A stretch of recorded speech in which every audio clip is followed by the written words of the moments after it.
Hello everyone, this is your favorite Murtad live once again. And today we, as always, have another very interesting topic. Today we are going to see two very important subsects of Islam, of Sunni Islam, Hanafis and Shafis. And then in Hanafi we have Deobandis and etc. etc. But anyhow, after today, if you watch the whole session, you will have enough material to demolish any Hanafi and Shafi once and for all. Once and for all. And to show these things, I'm going to use some of the videos of Mufti Abu Layth. Uh, Not just one, but multiple videos. Uh, and plus some of his statements as well. I will start with his comment of today, because when he sent this comment today, I saw this comment today. I was amazed that he is going this far. He actually demolished Sahih al-Bukhari in the past already. I don't know which way he's going, but he's he's actually becoming more and more atheist than a Muslim. Um, hey, number four. I think it's just you. Probably you can reduce your volume at your side. Love all my moms, Marek P, Ajay, Sefrim, and Coffee Beans, Evu Evu, Chloe, Umad, and XYZ, and everyone. The Nemesis, welcome everyone. PR, Golden Showers Prophet. Sorry, man, it should be pretty late for you over there. So, guys, uh, let's check this out. Uh, Let me show my screen first. We'll start with this one, and then we will go into forward. Mufti Abu Layth. I'm zooming in to the whole screen because the text should not be small for anyone and should be readable only even on phone screen. So let's look at him. This was done today, a couple of hours ago. I really want to reiterate that this is not about sectarism or even an individual scholar. It's about the Imam being torn out of heart of the younger generation. Fair enough. Now, Deobandi and Brailwis, he's actually explicitly talking about them, and Ahlul Hadith. These are the three main sects of Hanafi school of thought. But okay, I was okay. No worries. I'm not. I'll fix that later, CD. So anyhow, so he's actually talking about these. It's a free world. You can be part of any sector group you want. It's your life. Live as you please. Personally, I have no. So imagine he is still saying you can be a part of any sector group, whereas he is going to show us the images of the book of Hanafi school of thought. This is the image, the first image. And he's telling us, who's telling us? I will tell you later. But imagine what he's telling us.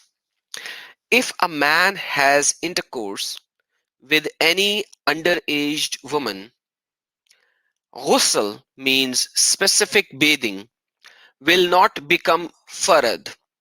It is not required on condition that semen.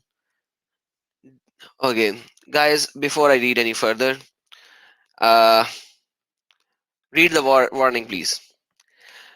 All the contents today are going to be very, very explicit, very, very explicit. And if any of you are around kids or watching it on TV or watching it on speaker, now is the time to use headphones. Now is the time to use headphones. The contents today are very offensive. Very, very offensive. Yes, guys. So use headphones. This is Hanafi school of thought. The most authentic scholar of Hanafi school is telling us some things.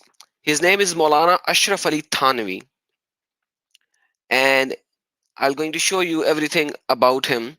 But right now, I'm just going to show what Mufti Abu Layth actually took some screenshots. So once again, guys, now is the time. I hope you guys have your headphones on and everything on. Hey, welcome, Rob Christian. Yep, 18 plus material, guys. So this is from the from his book. It says if a man has intercourse with an underage woman, he used the in the English translation they say woman, but like look at over here. On account of her being underage, her front and back private part are very close by. So is that a woman or a baby? Is that a woman or a baby? And he explains it even further. He explains it even further. Will be difficult to differentiate between the two passages. Which two passages? The front and the back private part. This is the religious book. Yes, Diaz TV. This is the religious book. I welcome all the Sunnis who are listening and watching to come up to the live stream and expose me. If a man, okay, with underage woman, ghusl is a specific type of bathing. It's a specific type of bathing that once you actually perform intercourse, the ding dong, you have to cleanse yourself. But because it's a baby, the ghusl is not faraz. Faraz is that must requirement. On the condition that semen does not come out. So if the person has deflowered a baby whose front and back private part is so close to each other and he has deflowered this kind of a baby, the ghusl is not mandatory. And the woman is so young that one fears that by having intercourse with her, her private parts become connected, means you will tear the passage between the front, the vagina, and the anus. The skin which is separating the front passage and the rear passage will be teared off. Let's dwell on this for now. Let's okay. If a person wraps his penis with a cloth and has intercourse, then ghusl will not become farad on a condition that the cloth is so thick that he does not feel the heat of the body, nor does he get any enjoyment from the intercourse. Uh, what's the requirement of an intercourse? Then if I lost, she lost me. Ah, anyhow, we go forward. Let's see what is he saying more. Mufti Abu Layth exposing Islam. Okay, if the woman is underage but not so small. So the previous passage was about so small girls. Now this passage is about girls which are not babies but still underage. They have not yet reached the age of puberty, but they are still small, young. That if one has intercourse with her, there is fear of vaginal tissues tearing. So now we are not talking about babies that their vagina and anus passage is too close. Now we are talking about maybe 6 years, 7 years, 8 years, 9 years old girls that their vaginal tissue tearing to such an extent that the vagina and anus will virtually become together. Then by the insertion of the glands of penis into her vagina, ghusl will ghusl, the bathing to cleanse yourself will become farad. The ghusl to cleanse yourself will become farad.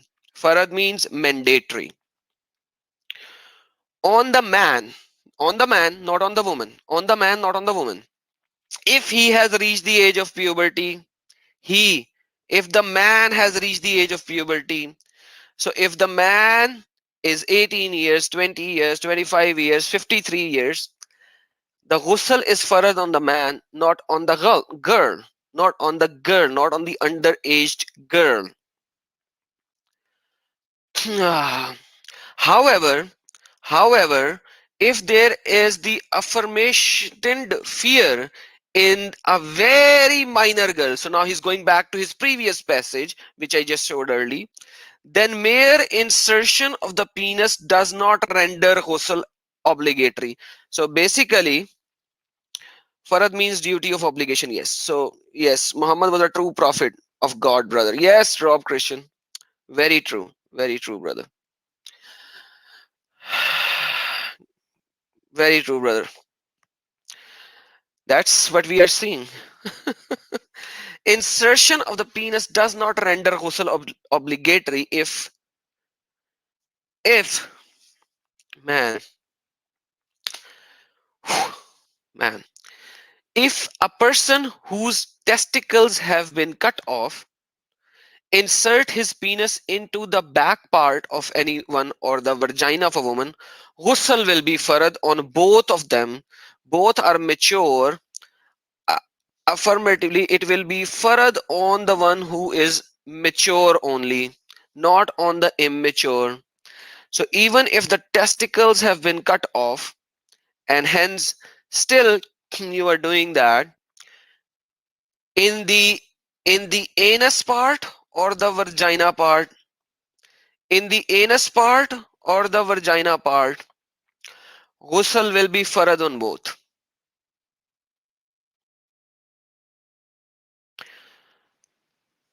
So we are talking about the oh god.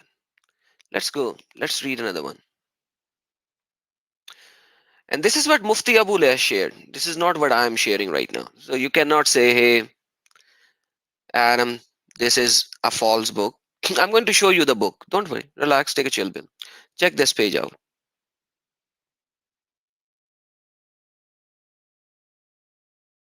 This is the first passage. This is the second passage. This is page number 75 of Bahishti Zever. Bahisht means heaven. Zever means uh, what does girl wear in the neck and hands? Jewelry. So this book is called Bahishti Zever, the jewelry of heaven. And this book is explicitly written for females, for girls, so that when they should know their religion, so that they should be aware of what is coming in their life for them. This is the title page of the book. Maulana Ashraf Ali Thanvi, Heavenly Ornaments, Bahishti Zever, a classic manual of Islamic sacred laws, comprehensive translation into English by Maulana Muhammad Mahmoodi.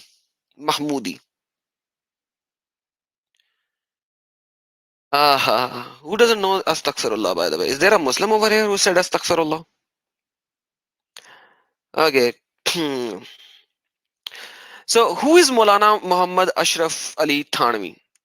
Let's go and check about him by the mouth of this own sacred Muslimin. May God have mercy on them. All right. Guys, listen, enjoy, and then I will going to talk further on this. By the way, this guy, this guy actually married a 10 years old girl as well, because this is absolutely halal. This is absolutely halal. Maulana Ashraf Thanvi, the follower of Imam Hanifa.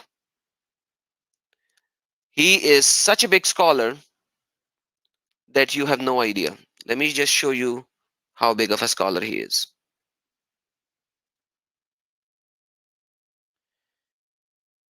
He says that, and we know himself, he married what was it, a 10-year-old as well, which I covered last week. This is the same Maulana Ashraf Ali Thanwi, okay, in his book Beheshti Zeva, saying this. Apart from the other stuff, like you should beat up women if they do this, okay, don't excessively beat them, but beat them up, lock them up. She can't leave the house without your permission. Um, or What? So Thanvi actually clearly translated what is written in Quran, and Abu Layth is saying he's wrong. FYI, FYI. all of this, and you can see that right there. So just to un momentico, Not a right? I'm single just going Deobandi to. that will not accept Maulana Thanvi's writings. Yes or no? Allama Thanvi, Sheikh Thanvi, Maulana Thanvi, whatever you want to call him. So Not a single Deobandi that will not accept Maulana Thanvi's writings. Yes or no? Allama Thanvi, Sheikh Thanvi, Maulana Thanvi, whatever you want to call See, him. this is the. He was one of the greatest scholars of the Deobandi legacy. Many people from amongst the scholars and the pious have regarded him as to have been the mujaddid of the He was the reviver of this entire 14th century. century. Even by looking at Hazrat Thanvi Rahmatullah alayhi, he had such a lovable personality. When he would go anywhere, people would flock and just to see him and have a glimpse of him. So that's now I'm going to show you here. so did you guys catch it? He is regarded as one of the most authentic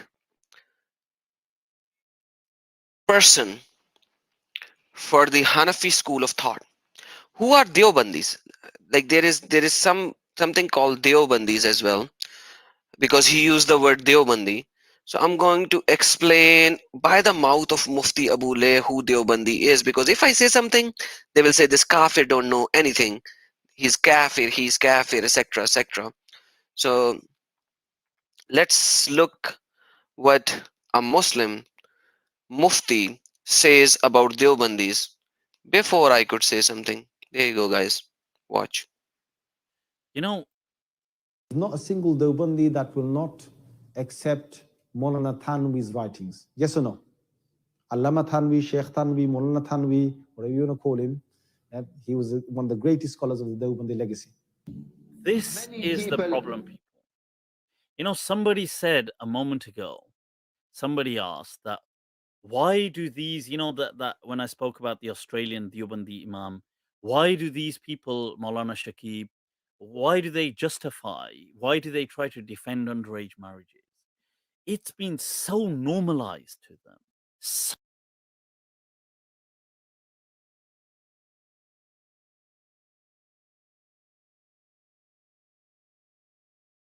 Did you guys hear what he said?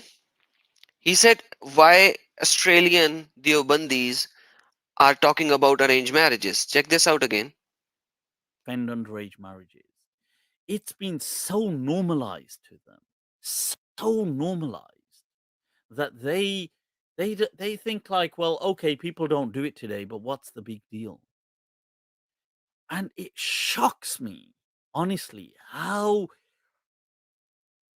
widespread this nonsense is. Not a single Deobandi Imam will condemn this. You know, I So Deobandi Imams are actually right on spot. Aisha was playing on the swing. Her mother called, not knowing what she wanted from her. The Ansari woman who said best wishes and Allah's blessing and a good luck. And she was handed over to Muhammad unexpectedly. So, arranged marriage is 100% Islamic. Why is he rejecting? So, is he rejecting Sahih al-Bukhari? Oh, yes, sorry, I forgot. He rejects Bukhari. He called it Bukhari Gate. So, the most earliest books of Islam talks about this stupidity, but he's rejecting it. What is he? I don't know, but let's listen forward what else he has to say. I would love to see, recently Mufti Taqi spoke out against Khatma Bukhari. He said, oh, this might become a bid'ah. He condemned it. Yeah, it became a bit of a hoo-ha. Will he ever condemn this? No.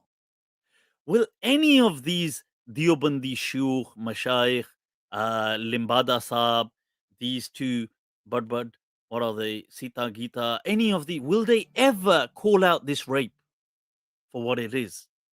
No. They will continue, wallahi, in the UK. In the UK, this book is being taught in the maktabs, in where they have like Islam class or whatever. It's not like a developed madrasa, but in the mosque where they teach Islam to girls, they teach this book. Most Deobandi girls who have been brought up in this country will own a copy of this book. Did you know that?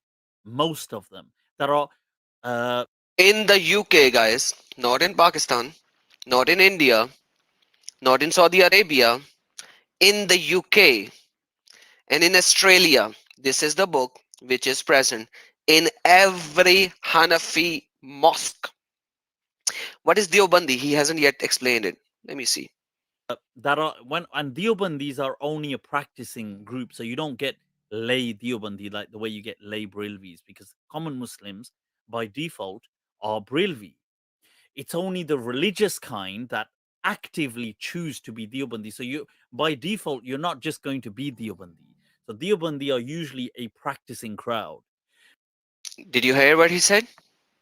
Did you hear what he said? Did you hear what he said? Deobandis are a specific subsect of Hanafi school of thought who are the most pious and the follower of the Sunnah, and are they are they you become a Deobandi. You become a Deobandi. It is not a subsect. So it is specifically happening in Indo-Pak region. It started because a lot of people left basic Sunnah. So they became, hey, we are Deobandis, we are followers, we are on the right path. Check this out. Why am I telling you? Listen to the Are guy. Brilvi. It's only the religious kind that actively choose to be Deobandi. So you by default you're not just going to be Deobandi. So Deobandi are usually a practicing crowd. So in their households, they will have Beheshti Zeva. This is in that. This nonsense.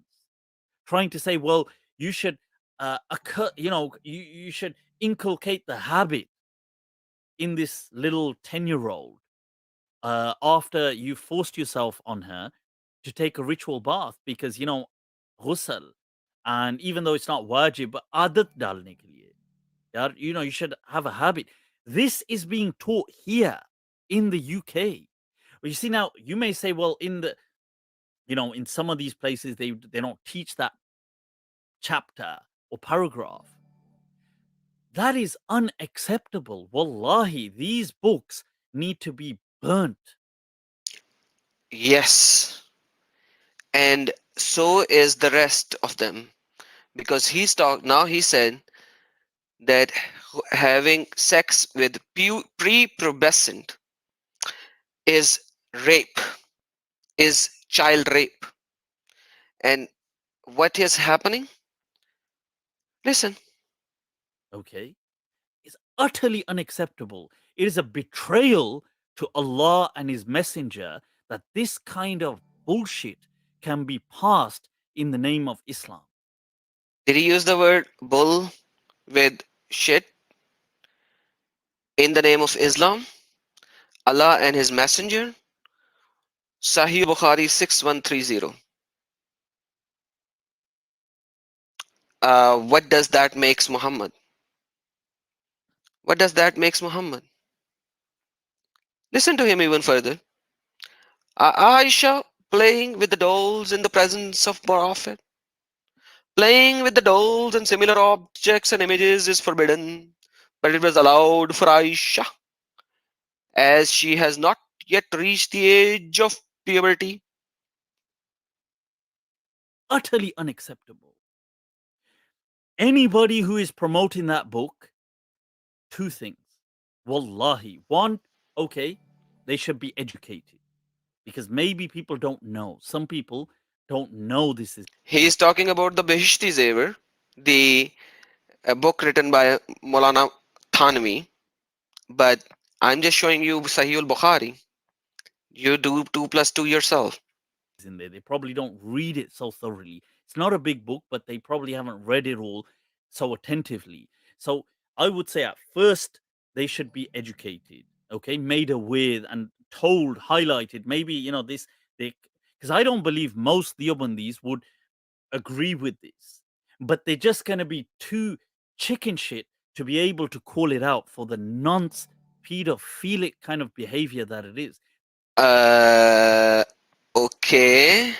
Did you just call your prophet pedophilic?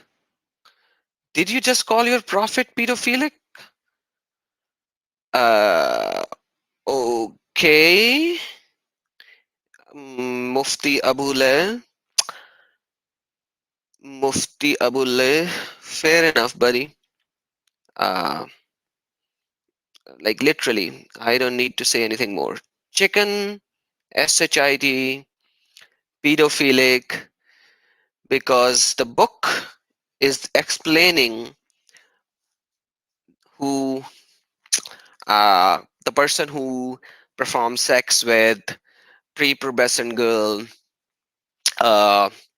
what should he do, how should he do the whistle, and etc. Okay. They just won't be able to call it out. But I don't think most of them would agree with it. So they need to be educated and informed. Or if they are educated and informed and don't care, then wallahi, they need to be arrested. They need to be what? They need to be arrested. They need to be what? Arrested. Watch again. Or if they are educated and informed and don't care, then wallahi, they need to be arrested. So, Mufti, are you a Quran only guy? So, do you believe in Quran, Mufti Abu Layth? My friend, I'm very generous with you guys. So, do you believe in Quran only? Check this out, guys. Enjoy. If you look just at the Quran, you will get the indication that you can have sexual intercourse with a 5-year-old. If you just read the Quran, it is halal. It would be halal to have sexual intercourse with a 5-year-old. And the ones who had never been pubescent before. Do I have to say anything more? Man, today my live stream, Muslims are going to refute Muslims. I would hardly say anything. My live stream today, all the Muslimin are going to refute Muslimin. That's the beauty of my live stream today. Aisha, Sahih al-Bukhari. Watch. These people cannot be in positions of trust.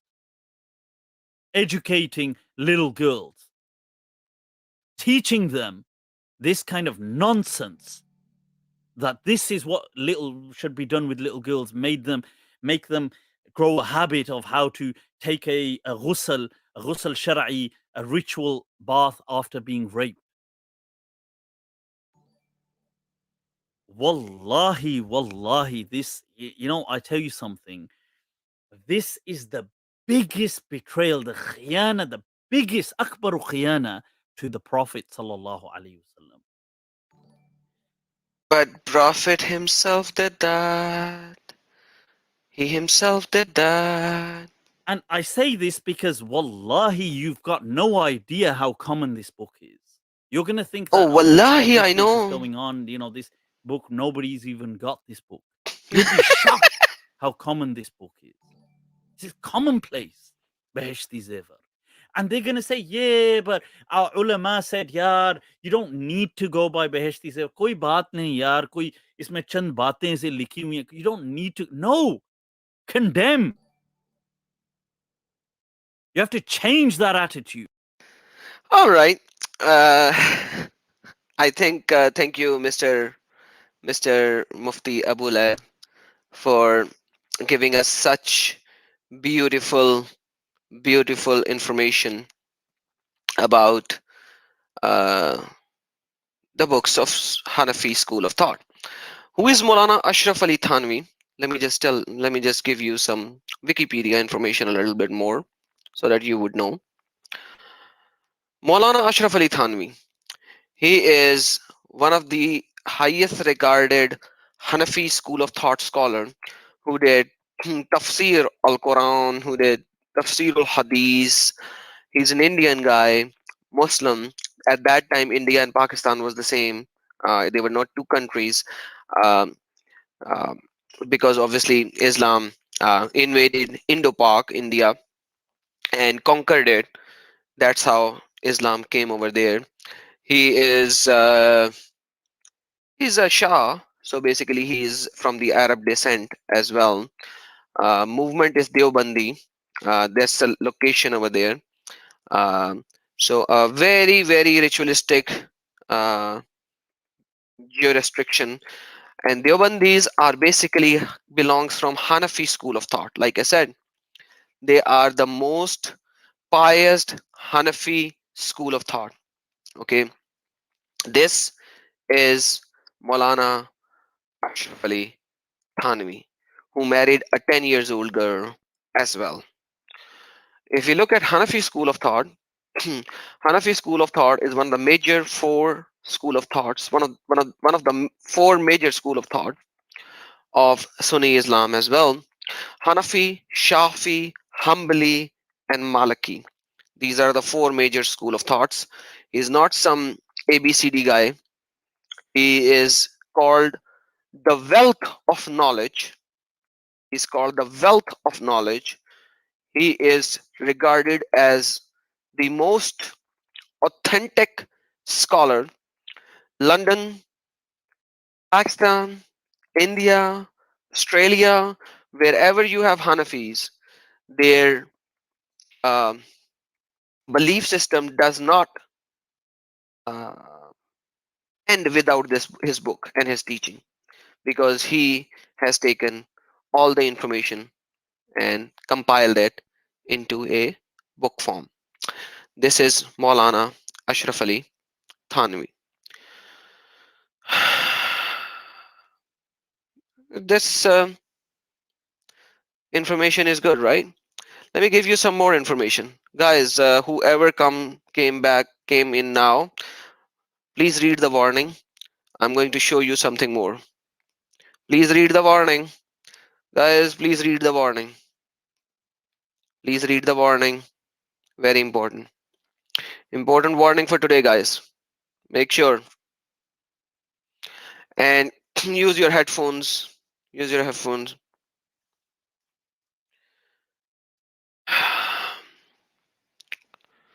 All right. Let's look further. This is also from Bahishti Zever, which means the uh, the the jewelry of heaven. Watch. You're not gonna believe how the penis is enlarged. I mean, you couldn't make this stuff up. Wallahi, this is in his book. You go to a graveyard. Abbe mere chache. What is this fixation with graveyards? Everything go to a graveyard. What should we do with the Quran? Put it in the graveyard. Yeah, please do that. Please do that. That is the sentence I love. Like, seriously, I beg you, man. Yes, please do that. I know. I need my penis enlarged. Okay, what shall I do? TK, I'm in the graveyard. What now? Bring back 7 big ants. 7 big ants. Kill them one by one. Oh, Malana Saab. Kasme. Let's go on. Let's go on. What else? What should I do? Okay, I've killed him. 1, 2, one by one. One by one, I've killed him. Next, put them in jasmine oil in a bottle. Okay. If things were ominous enough already, what should I do now? I've got seven dead ants, big ants that are dead one by one in jasmine oil. What do I do next? Bury that bottle in goat's droppings for a day and night.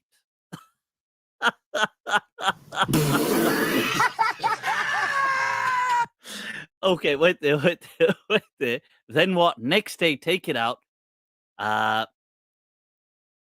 Mix these ants properly in the oil. Rub your private parts with a thick cloth until it is reddish. Then massage this oil on it and leave it for 20 minutes.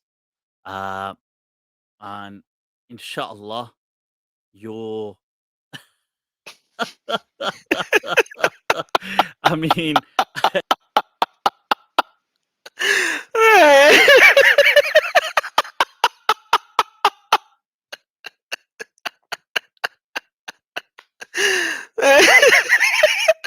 Bahishti Zever,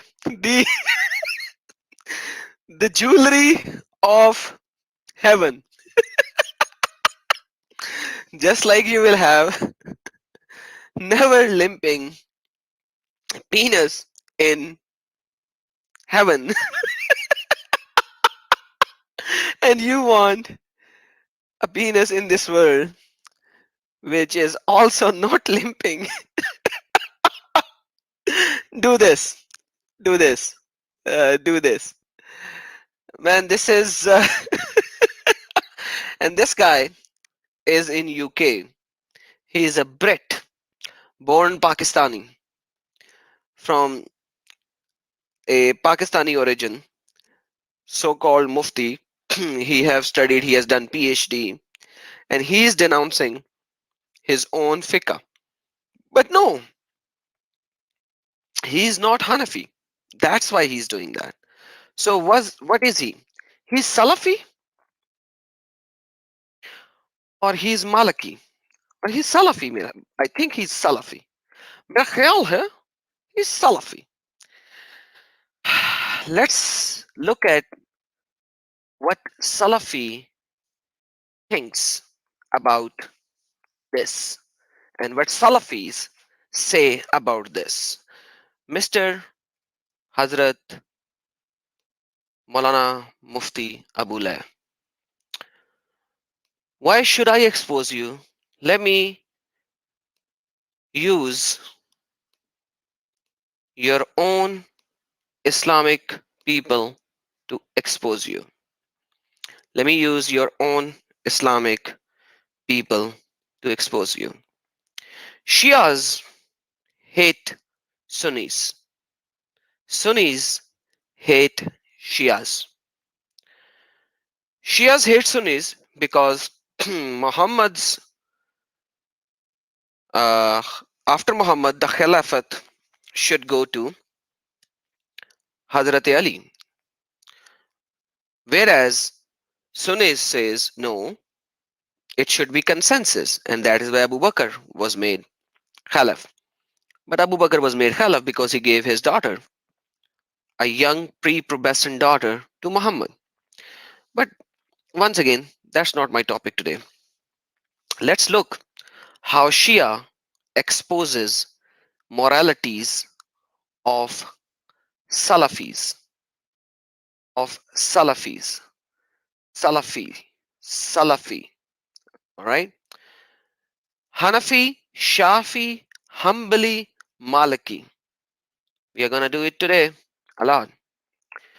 First example of Sunni moralities. Shias are writing this article to denounce Sunnis that why do you say that muta is forbidden? Because muta is the most authentic thing and we should always do that. And without muta, you have these kind of problems. What kind of problems? Let's look at how they explain it. And they say, they give the article. This is the article. You click on it and you will see the Arabic of it as well. So in every translation that they have given an article link where you can click. And then what happened was that because it opened in a different screen. Let me just do that for now. Hold on. So I clicked that and you will have this kind of a page open and they will actually tell you that this is the book, this is the Arabic. So everything that they have over there on this page, it has a link. Through that link, you can reach to this location or the location that will take you to the actual content. So let me go back to the original page where Shias are going to expose it. So everything, there is a link. You can see the link. Click on that link and you will go there. All right. Ibn Aqil and many other scholars and our Sheikh Ibn Taymiyyah. Ibn Taymiyyah. Ibn Taymiyyah is one of the most authentic scholars. Have ruled that masturbation is makruh, means disliked, and never explicitly said that it was haram. So you can do masturbation. Masturbation is halal. It's makruh, it's disliked, but it's halal, not haram. It is not haram, but it's disliked for male and for female. For male and for female. Let me go and expose how. If a man is torn between continued desire, releasing it, and if this man does not have a wife or does not have a slave girl, but he does not marry, then if a man is overwhelmed by the desire and he fears that he will suffer because of his passion, etc., etc., then it is permissible for him to masturbate. And Ahmad ibn Hanbal, Hanbali school of short, now we have Hanbalis, is explicit on this. Furthermore, it is narrated that companions of Prophet Muhammad used to masturbate while they were on military expedition on traveling.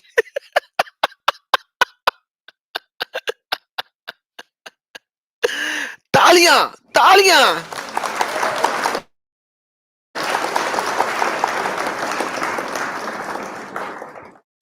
All right, let's read further. And second example of Sunni moralities. If a woman does not have a husband and her lust becomes strong, then some of our scholars say, not all, some, some. Ibn Qayyim is writing, it is permissible for a woman to take a akhrabij, what is that? Which is a piece of leather worked until it becomes like a shape of a penis and inserts it in herself. She may also use cucumber. Guys, remember, if you go to a Muslim home, before eating a cucumber, make sure that you don't eat a cucumber.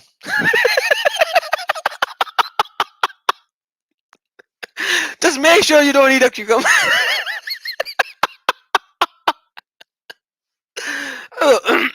Yeah, just don't. According to Saudi government, they for purchase a large number of such dildos and distributing them to old widows, otherwise unattractive women who cannot marry, since it is permissible according to Dr. Salema.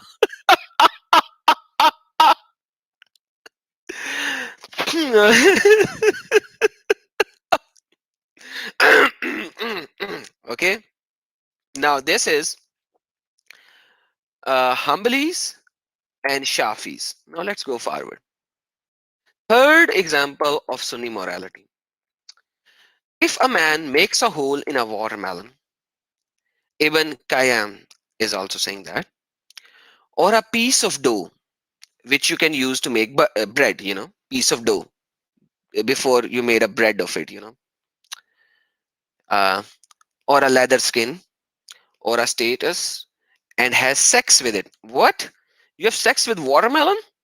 Okay. Then this is the same as what we have said about other type of masturbation, i.e., that it is halal in the same circumstances given before, such as being on a journey. In fact, it is easier than masturbation with one hand. Oh, so it is easier.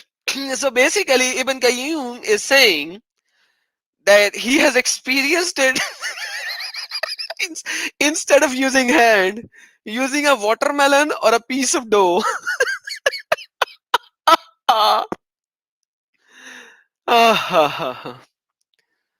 Yeah, never, Rob Christian, never, never. You can go and buy it and then eat it. Don't eat watermelon from the home, man. Okay, forget the comments. Let's go forward. What he's saying is, let us remember the words of Dr. Salama quoted. Muta. Now they are actually refuting muta. They are actually refuting muta. Muta, on the other hand, is an open license for sexual pleasure with as many women as one can financially afford. And that's right. That is right.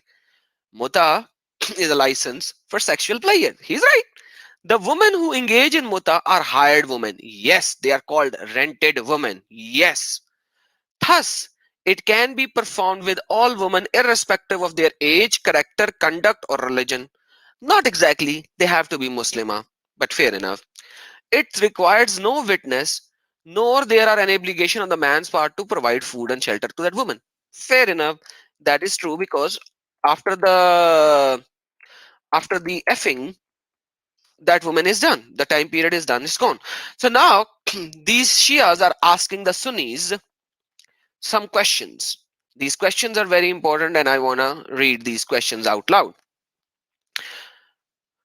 Well, it seems that Nasibi's logic, have sex with as many women as one can afford, is utterly immoral. But having sex with as many watermelons as one can afford is not. So they are comparing, Shias are comparing watermelon with women. But fair enough.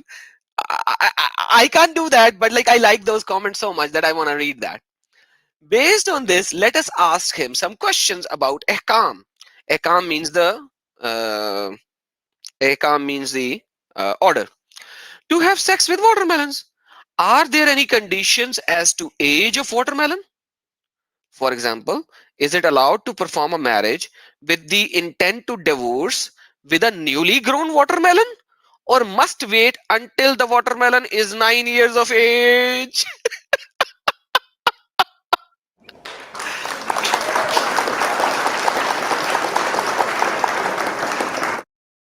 So basically, in trying to refute the watermelon argument, because they refuted muta, he is comparing muta with watermelon.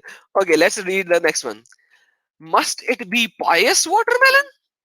Or is it permissible to conduct a marriage when intent to divorce with a watermelon that is known to be get around? May a pious brother share his watermelon with another pious brother? Okay, so so the question is, can you perform the ding dong with a watermelon and then give it to your brother so that he can perform the ding dong with the same watermelon?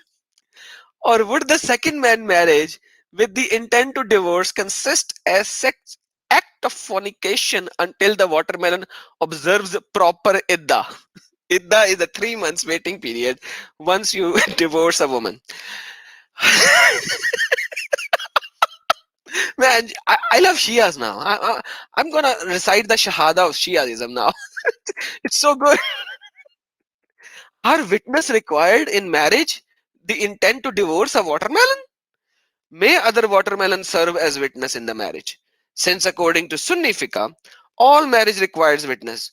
Applying the Sunni principle of qiyas, we can strongly argue that if it is allowed to marry a watermelon, then certainly it is allowed for a watermelon to bear witness to another watermelon's blessed and chaste marriage.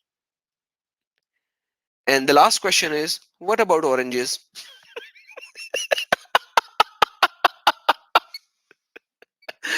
Oh, God have mercy on them, man. God have mercy on them.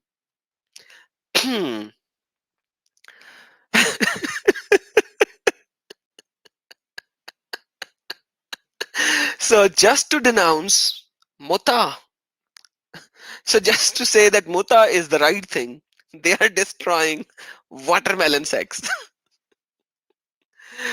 Ah, ha, ha, ha. Okay, let's read the fourth example. Now we have Salafi. Previously, the first three examples were Hanafi. Now Salafi. Can suckle a Salafi woman with a beard? So this is the same hadith that we already know. That let's read it.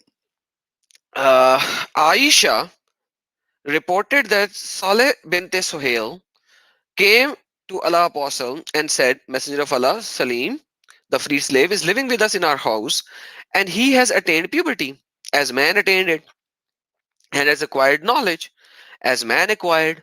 Whereupon he said, suckle him, so that he may become unlawful in marriage to you. I refrained from for a year or so on account of fear. She was she was fearful. That is good. She has to be. I then met Al Qasim and said to him, you narrated to me a hadith which I do not narrate afterwards. He said, what is that? I informed him. Whereupon he said, narrate it to my authority that Aisha had narrated it to me. And there are so many other hadiths on that subject. Now the comment is Dr. Salema, who accused Shia of being filthy, proponent of muta, what right do you have to when attack us when have the above fatwa of Aisha allowing your women to suckle men with beards so as to make them mahram? How many pubscent Salafi men has your mother suckled so they can enter your house? When your mahrab allows your mother daughter to breastfeed men with beards, what gives you right to attack practice of muta? If today any Nasibi tries to suggest that this practice no longer exists in their school and it was only Aisha who had issued the fatwa, then we shall present the thought of their Imam Taymiyah as quoted one of the several school of Salafis. And it says, Sheikh Ibn Taymiyah choose to explain in detail and said, if the breast suckling by any adult was necessary and suckled, then the prohibition is of marriage is established. And then he is giving some other. So these guys are so angry that Sunnis are saying muta is haram and it's a bad filthy practice. Yeah, your dog can do that as well. I have done a full detail on that. Fifth example of Sunni morality. If he had sexual intercourse with an animal, that will not make his Hajj void. So if you are on a Hajj and you perform, you get very horny and you perform Hajj, you perform uh, this with animal, mm, the Hajj is not void. FYI. Okay, we go even forward. Sixth example of Sunni moralities. Guys, I'm not saying that. It's already written. It was narrated by Ahmad that a man came to him, feared that he would ejaculate while he was fasting. I don't know how you ejaculate, like unless you actually perform certain things, but Whatever. Ahmed said, what I see is that he can release semen without running the fast, ruining the fast. He can masturbate using his hands or the hands of his wife.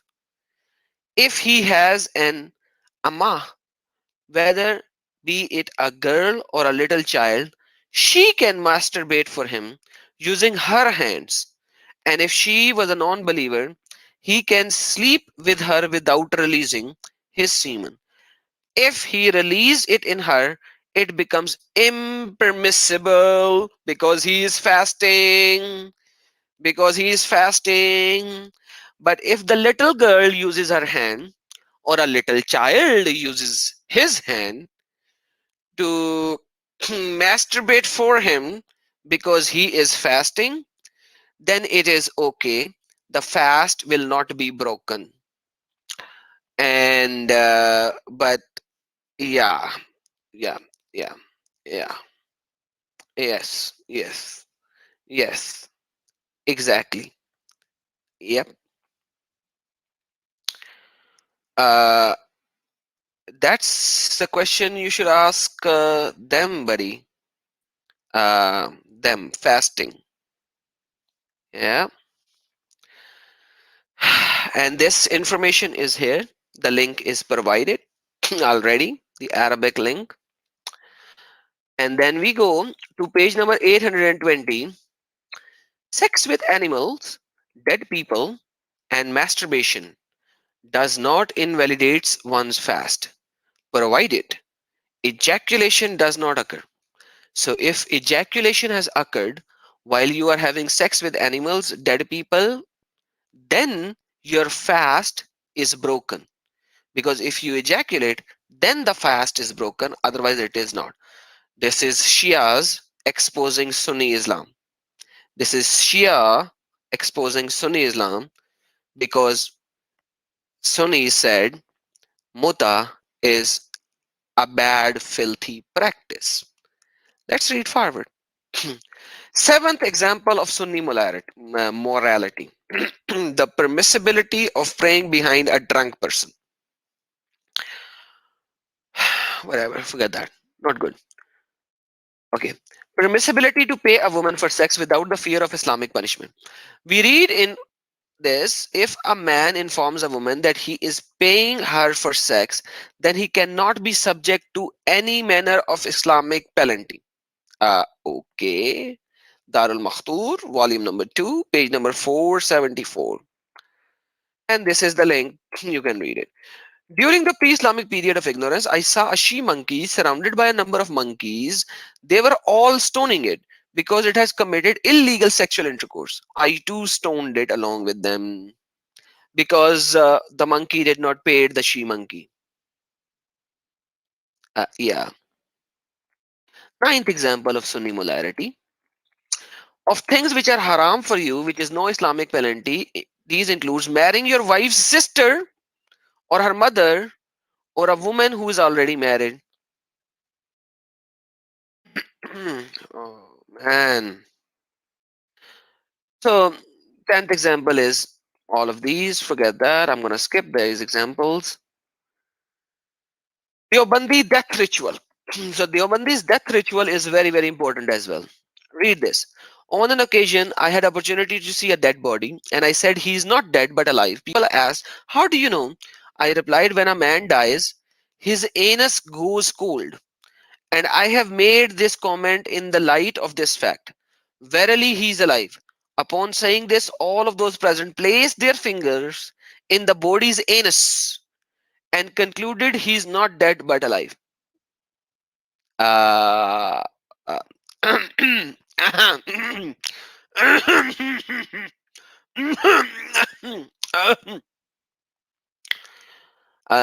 how about you guys put your hand near the nose and see if he's breathing? Uh, wouldn't that be a much easier test? Nose, breathe, you know. Yeah. Okay. 12th example. Aisha would give sex advice to Suhaba. Now imagine who male guy is going to a female kiddo asking for sexual advice?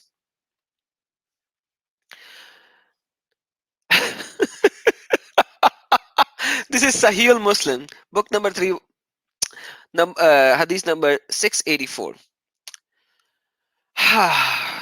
Different opinion between the groups, etc. The Ansar said the bath because of sexual intercourse becomes obligatory only when the semen spurts out of ejaculation. But the Majrab said when a man has sexual intercourse, a bath becomes obligatory no matter what. Abu Musa said, well, I satisfy you on this issue. He said, I got up, went to Aisha and sought her permission, and it was granted. And I said to her, O mother of the faithful, I want to ask you about a matter which I feel shy. She said, don't feel shy of asking me about things which you can ask your mother. Who gave you birth?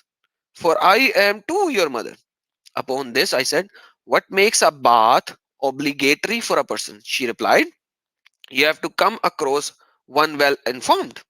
The Messenger of Allah said, when anyone sits amidst four parts of the woman, and in the circumcised parts touches each other, a bath becomes obligatory. And yeah, forget that one. Forget that one. Forget that one. Okay. Mavia's legitimize of adultery of his father. Ah, ha, ha, ha. Mavia, so Shias hate Mavia. They hate Mavia. Amir Mavia, they hate him.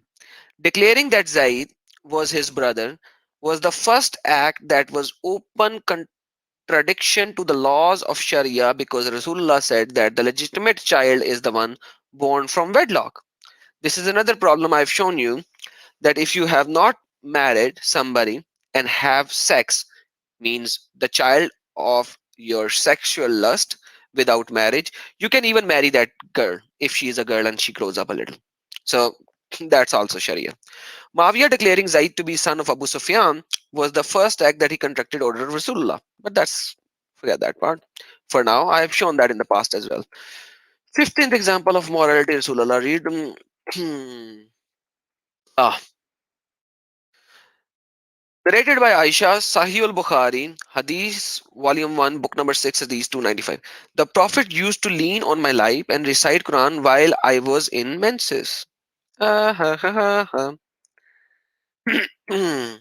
Forget that. This is a big problem. Aisha performing ghusl in front of men once again. Sahih al-Bukhari. Solama and his brother, two people, came to Aisha, said, how did Prophet take bath?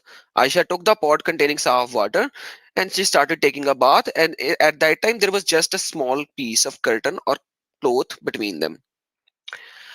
Sunnis, Shias explaining Sunnis. Uh, uh, Yazid. Yazid. And Yazid, Shias hate Yazid as well, because Yazid, Imam Hussein was killed on the order of Yazid. I am not weak like Usman, and I am not cunning like Muawiyah, and I am not homosexual like Yazid. So they are saying Yazid, whom you call Amir or Amir Yazid, was a homosexual guy. That's what they are showing, because they hate Yazid. By Allah, we oppose Yazid at the point when we feared that those stones would rain down on us from the skies. He was Fasik, who collaborated with his mother, oops, sister, oops, daughters, drank alcohol, and did not offer salah. Oh, that's what Yazid is. The sixth caliph. That's what Yazid is. The sixth caliph of the Ummah. And okay, Umar bin al-Khattab placed his hand inside a camel's anus and commented, I'm afraid that someone might ask what is wrong with you, but he was checking if the camel is not uh, dead.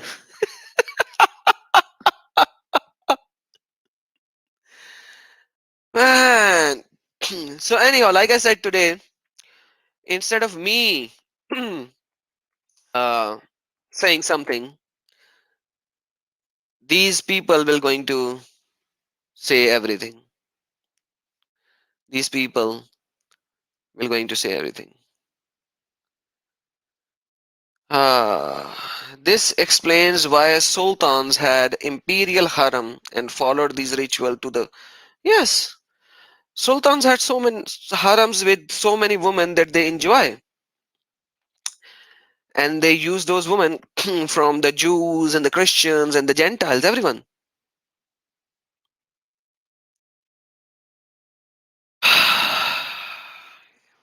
So, guys, is there a Muslim over here? How about a Hanafi or a Shafi Muslim? Any Hanafi or Shafi Muslim? Anyone? Okay, I'm gonna share an invite for everyone to come up. There you go. Invite. Who wants to come up and tell me about this beautiful religion of Islam, the Bahishti Zever, and everything that I have shown today? This is Islam. Any Muslim? Any Muslim? What happened to all of these Muslims today? What happened to them? Like, everyone is so scared that their own scholars are denouncing them, right? So check this out. Filth, man. Such filth. This is what I was showing today earlier. Mufti Abu Layth made a comment today. Okay, this is what Mufti Abu Layth did. Yeah, Asif Baloch, welcome. Yes, so many Quranic errors, man. Anyhow, so many. This is the comments on his stream. There is some very beautiful comments on his stream. Uh, this is absolutely disgusting. Thank you, Mufti, for fighting for the right principle of your faith. I'm not a Muslim, but love your insight and commentary. You're not a Muslim. You don't know Jack what he is doing, but you are sending a comment. Hey, Mufti, you are very good. Man, like, love it, man. Love it. Just read it. Imagine that. Imagine that. Shocking stuff. How this is still distributed today in the West is unbelievable. Even though it is not sectarian attack, the problem, the cult mentality of these groups, dude, your own Muhammad did that. Your bandis will defend their elders before anyone, including Prophet.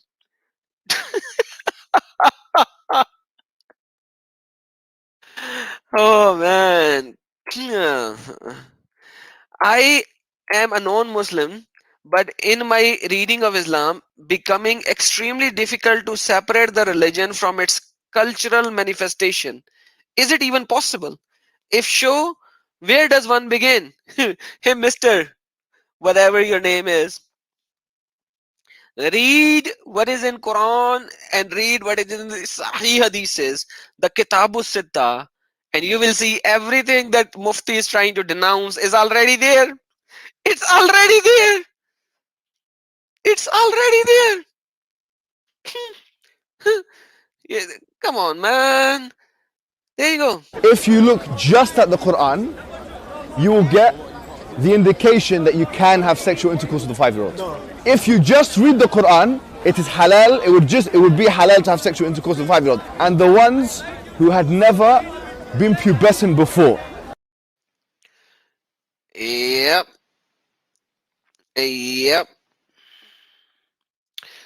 Okay, check this out. Chimi Malko. Uh, uh, the sad thing is, most people that become Muslim was because Islam was relaxed and not strict. At the Catholic Church, were taken on the cultural sensitivity of etc. British Empire. Man, they have no idea what they are saying, but they are just saying. They have no idea what they are saying, but they are just saying. Uh,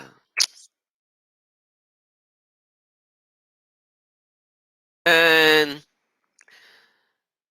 ah, mm,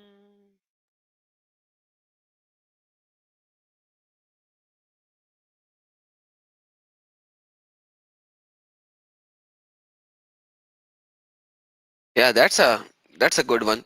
Now, Al Haq Productions are calling him out and saying, "Hey, you are stupid, you are idiot, you are wrong." So, is there any Muslim on my channel right now? Come on, guys.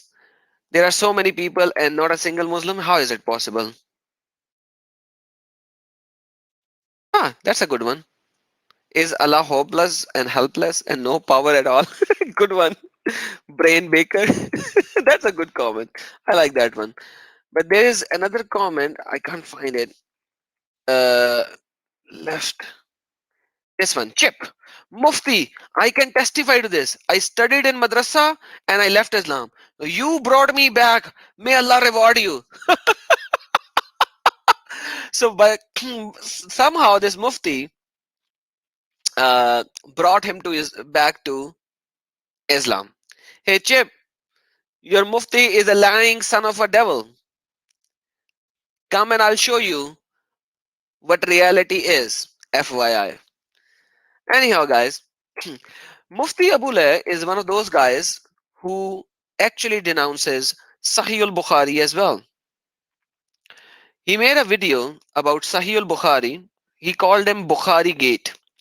And then there is another Mufti who's trying to say, hey, you are a fool. Read what he's saying. Listen to what he's saying. Things which you have made a fatwa, which is totally, I can say, sorry to say,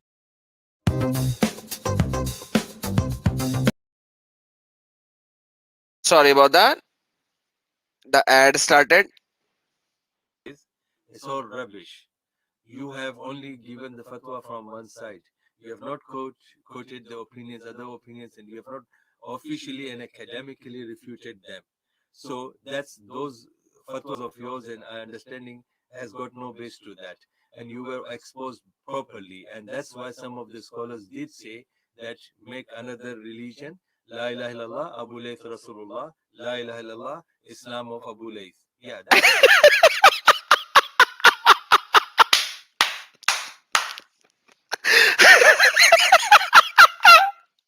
So, should I say it from my mouth? Why? Why should I say it from my mouth? Why should I say it from my mouth? One Mufti calling out another Mufti. One Mufti calling out another Mufti. There you go. Brother Abu Layth. Whatever you have taught, you know there is a video about Mufti Abu Layth exposed. At least those things which you have made a fatwa, which is totally, I can say, sorry to say this, it's all rubbish. You have only given the fatwa from one side. You have not quoted the opinions, other opinions, and you have not officially and academically refuted them. So that's those fatwas of yours and understanding has got no base to that. And you were exposed properly. And that's why some of the scholars did say that make another religion, La ilaha illallah, Abu Layth Rasulullah, La ilaha illallah, Islam of Abu Layth. Yeah. La ilallah, Abu Layth, Rasulullah. Man, I just love it. I just love it. Like, what did I say? He actually recited the Shahada. The actual Shahada is La ilaha illallah, Muhammad Rasulullah, that there is no God but Allah and Muhammad is the Prophet of Allah. But he is changing the Shahada to La ilaha illallah, Abu Layth Rasulullah means Abu Layth, which is this Mufti Abu Layth, is the prophet of Allah. So he's saying you are trying to start a new religion. So that's the Arabic that he is saying. I love it, man. I just love it. I just love it. Not officially and academically refuted them. So that's those fatwas of yours and understanding has got no base to that. And you were exposed properly. And that's why some of the scholars did say that make another religion, La ilaha illallah, Abu Layth Rasulullah, La ilaha illallah, Islam of Abu Layth. Yeah, that could be a possibility, but that this is where you are.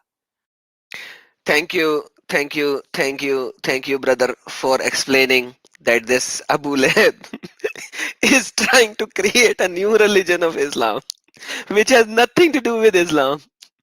Because no matter what you do, no matter what you do, he's wrong. He is amazed by looking at these stupidities, but at the end of the day, he cannot denounce these things because these are written in the most authentic sources of Islam. You cannot run away from this subject. And that is why this guy is saying La ilaha illallah Abu Layth Rasulullah.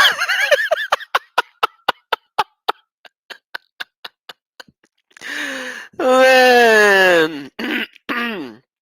Yeah, the Islam of Abu Layth. The Islam of Abu Layth. Layth. Abu Layth. Haha. Yes, they these modern scholars are trying to change Islam, but thankfully all of these books are already printed. They are not on just the internet, but they are printed, and hence they cannot just run away from the subject. Anybody who wants to come up, last time I closed my stream and some people wanted to come up and were not able to. Now is the time to anybody who would like to come up. Uh, anyone. I have shared the link. Let me share the invite again. Let me share the invite again to everyone. Whoever wants to come up, now is the time. FYI, I will add one person to the stream, and while you are sitting behind the scene, wait for the first person to finish. Once that person is finished, then I will add you up to the stream. That's just an FYI, because last time there were quite a few who said that they wanted to come up. So, guys, now is the time. And Abu Layth is an awesome uh, person. He's giving us so much information that uh, I just uh, John Doe. Why don't you come up? Why is your name like the name of Muhammad's father? Oh, John Doe, the copy paste John Doe. Come up. Why are you hiding over there and stating certain things over there? Come up live. I have shared the link. So let's see what you have to say. By the way, Muhammad's father name was John Doe as well. If nobody knows that, let me explain it how. So, uh,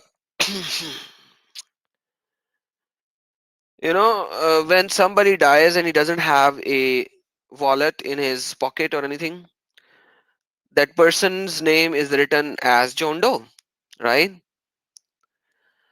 Uh, when somebody dies in an Arab country, usually what they write is Abdullah, slave of Allah, John Doe. So Muhammad's father name was John Doe. Uh, that's what it is. All right, John Doe. All right, guys. Seems like Today nobody wants to come up, whereas yesterday everybody wanted to come up. So I'm asking everyone, not just Muslims. Some of my brothers and sisters wanted to come up yesterday. So now is the time. Uh,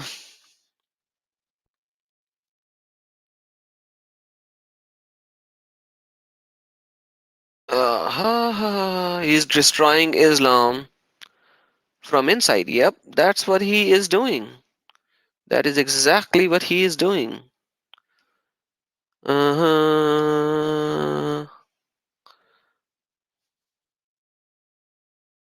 Hey, Asif Baloch, I don't think you are a Muslim. Are you? Just a question. Uh, Iwu, he's doing very well. Up till my last information, yep, he's doing well. Praise Lord. Henry, send your question. Dun, dun, dun, dun, dun.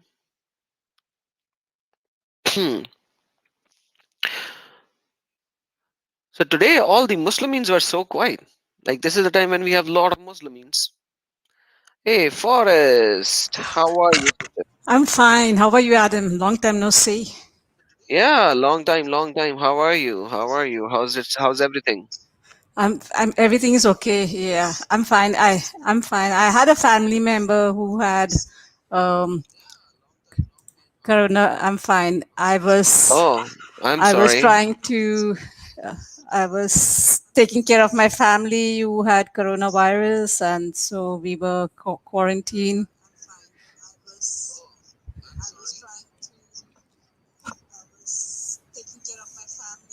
You are listening to the live stream as well, so everything is repeating. You have to close your live stream. Okay, give me a moment. Sure thing. Asif Lodge, okay, thanks for letting me know. Appreciate it. Uh, all right, so hmm. while while we wait, whatever Abu Layth actually refuted, uh, tried to refute. Basically, let me just put it this way: Muhammad did that. The marriage without the consent of the lady, marriage before puberty, it's all done. And I like Abu Layth now. And by the way, Abu Layth, according to your own scholars, you are creating your own Islam. So go find a better religion because Islam is not fit for you, brother. Not fit for you. Seriously, get out of that hellhole. Hi, Forrest. You can Hi. stop your cam. Yep. Now you're here. So I have a good question for you. This guy Abule, he keeps poking. What is stopping him from leaving Islam? That's my question as well. Like, what he's trying to refute Bukhari, some parts of Bukhari. He's refuting some parts of Sahih al-Muslim as well. So, what he's saying is anything which is good, I accept. Anything that is not according to my modern cultural, social, uh, uh, are taboos in my modern culture and society, that's wrong. So yeah, that's his approach basically. Let me just put it this way. So he's cherry picking whatever Hmm. he wants and then say, okay, this fits Islam, this doesn't fit Islam. Because he's quite a brilliant person. He's actually poking, and it's kind of an entertainment. But I can't wrap my head around as to why then when he's seeing so much of an issue, so much a problem, and he's pointing it out to everybody in the open, then why aren't you leaving Islam? Exactly. Like, but like once again, he's cherry picker. You're absolutely right. He's Rogers. In Canada there is a company called Rogers Cherry Pick, right? If I'm not Um, mistaken. Don Cherry. Are Don you Cherry. talking Okay. Don Cherry, the hockey? He was a he used to run the commentary for hockey, ice hockey. Don Cherry. He used to wear the rose on the right hand on his suit, right?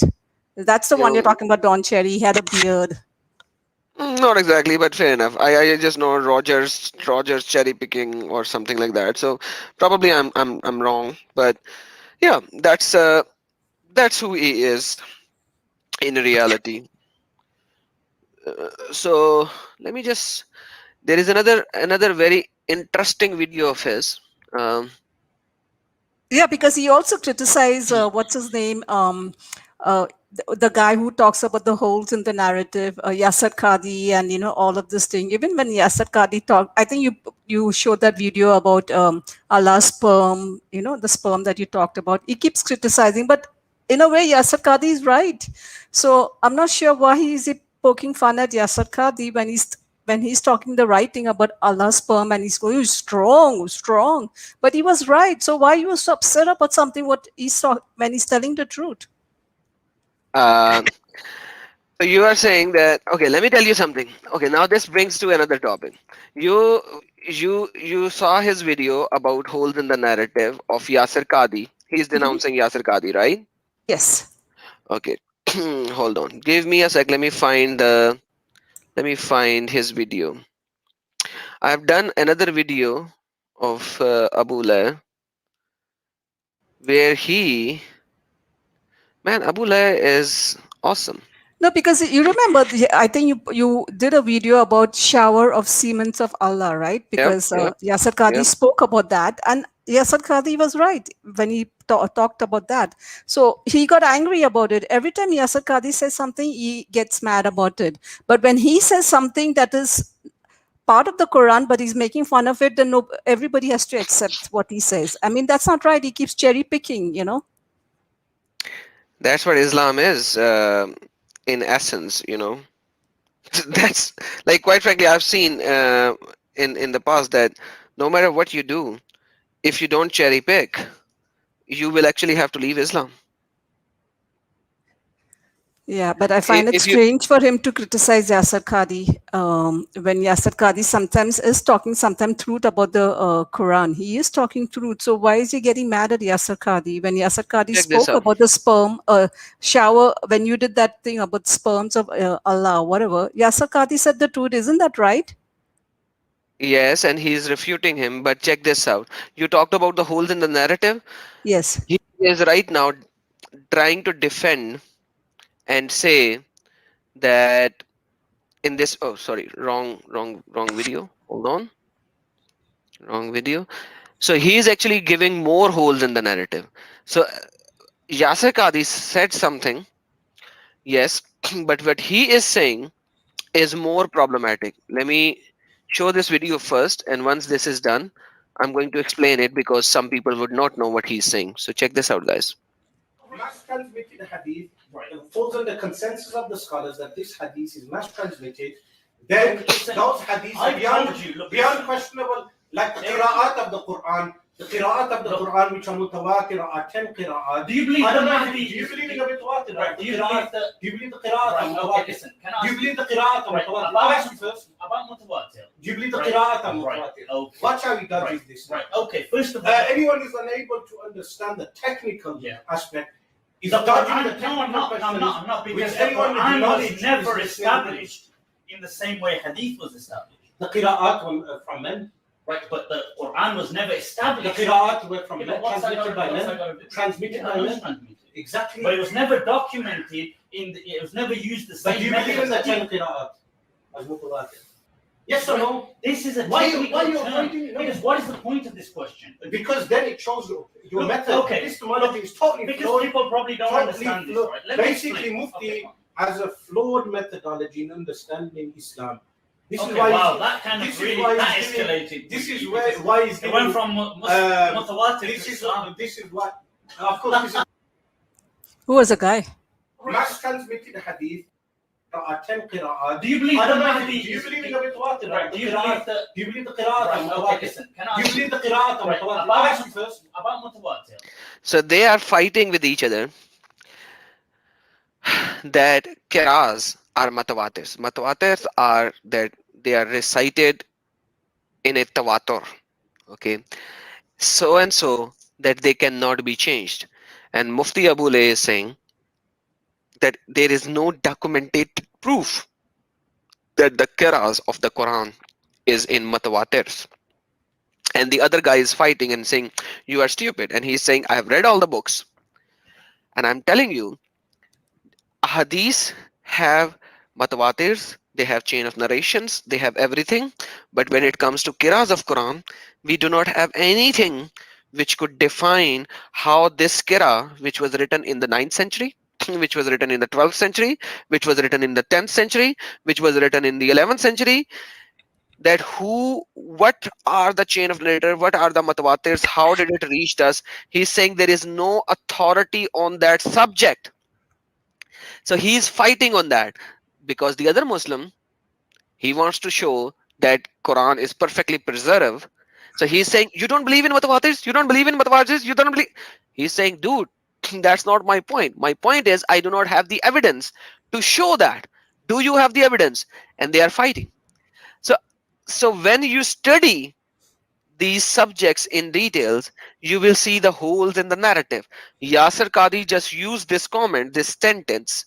He is not using the sentence, but they are both saying the same thing. Yep. Do you see? Yeah, I agree what you're saying. But when Yasir Qadhi says something, he gets mad at Yasir Qadhi. You know, Because when Yasir Qadhi says that out loud. yeah, so just as he's also saying it out loud, he's condemning sexual predators out. He's talking about he's against 9-year-old. I mean, people sleeping with 9-year-old girls and whatever. He's calling everything out. But he should be calling his own prophet who did that, because today, if you say, is it right to sleep with 9-year-old person? No. Is it right to do this? No. Is it right to do that? No. Everything, if according to him, is not right, then who is the person who committed all these things, right? Who is it? It is the prophet that he's following, the book that he's following. So he calls her Yasir Qadhi, but it's okay for him. Don't touch him. I'm not like that. Don't touch my prophet. My prophet is okay. But he's condemning everything else that is in the book. That's why I can't understand this guy. Yes, he's funny. He makes you laugh, whatever. But I don't understand what's his issue. Everything you are spewing it out in the open. You're saying this is not right. This is not right. What he says hold in the narrative. But I said I cannot find any evidence which is both in the same line. But yet he goes and condemns somebody else. It's not making sense what he's preaching out there. Yeah, he's condemning some of the hadiths, but not the Quran. Yasir Qadhi attack was on Quran, but here in this room, he finally said it out loud as well. So yes, you literally speaking, I cannot give you the answer because I am not in his mind to answer this. Like seriously, but I can show you that how silly this whole narrative is. He's basically on the same page with Yasir Qadhi. Yasir Qadhi is saying it in a different way from a Western perspective.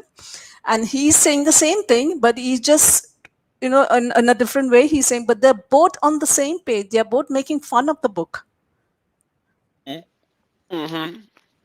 Even about Allah's sperm, Yasir Qadhi was right what he said. I don't know what he was angry about, that strong and this and that, but because it was ridiculous to hear what Yasir Qadhi was saying, so he was mad. Like, this is ridiculous. What is he talking?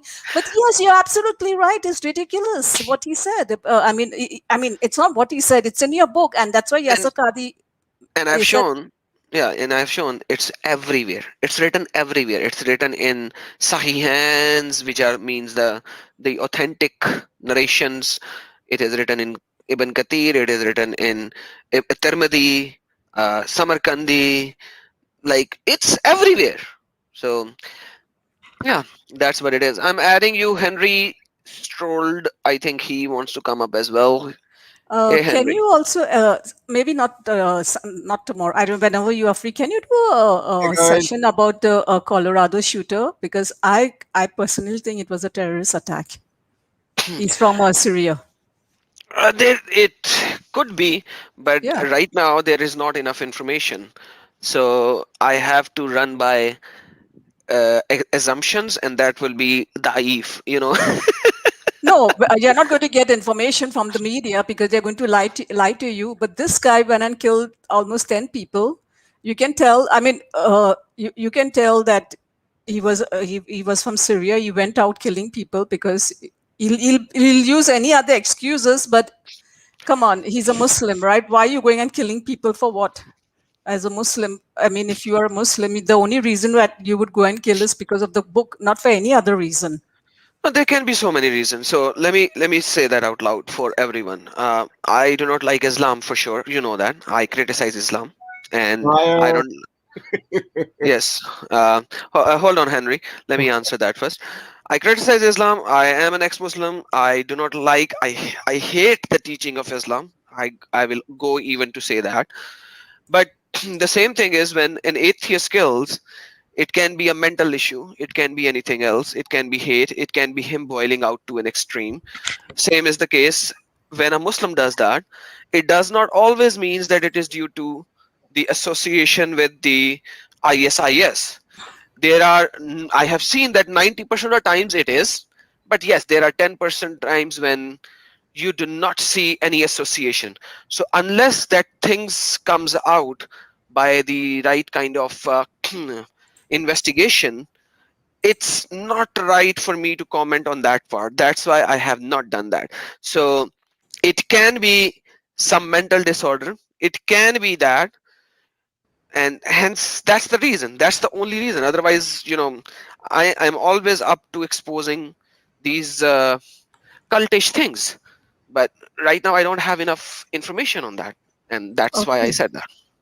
Yeah, because for me it looked suspicious. I was immediately, for me it looked like, as soon as I saw his name, I knew immediately it was a terrorist attack. It had nothing to do. And I won't be surprised if they are suppressing information, because usually they suppress information. You remember the Fort Hood? There was this a guy who was working in the army, and he was stationed over there, and he started shooting people a couple of years ago in Texas. You remember Fort Hood, Texas? Uh-huh. But During Obama's time. He was shooting people, and he was the one. He was the only one who had gun, and they do not allow military people to actually have guns on them for security reason. He was the only one, and then that's why he could go on a rampage and kill. And they tried to suppress it, but then in the end they had to, because he shouted Allahu Akbar. When he shout Allahu Akbar at the end, what does it mean? Allah is great. No, but when you shout that slogan, is it coming from a Christian or a Hindu, or who is it coming from? It's coming from a Muslim. Obviously, and then you would term that as an Islamic terrorist, right? No, that's exactly what I'm saying. Allah Akbar does not means that he is an Islamic terrorist. When I was a Muslim, I would say Allah Akbar on so many things. I trip, I would say Allah Akbar. Even if I trip, I would say Allah Akbar. So Allah is the greatest. That's how we thought it is, but it's not. But that's a separate thing.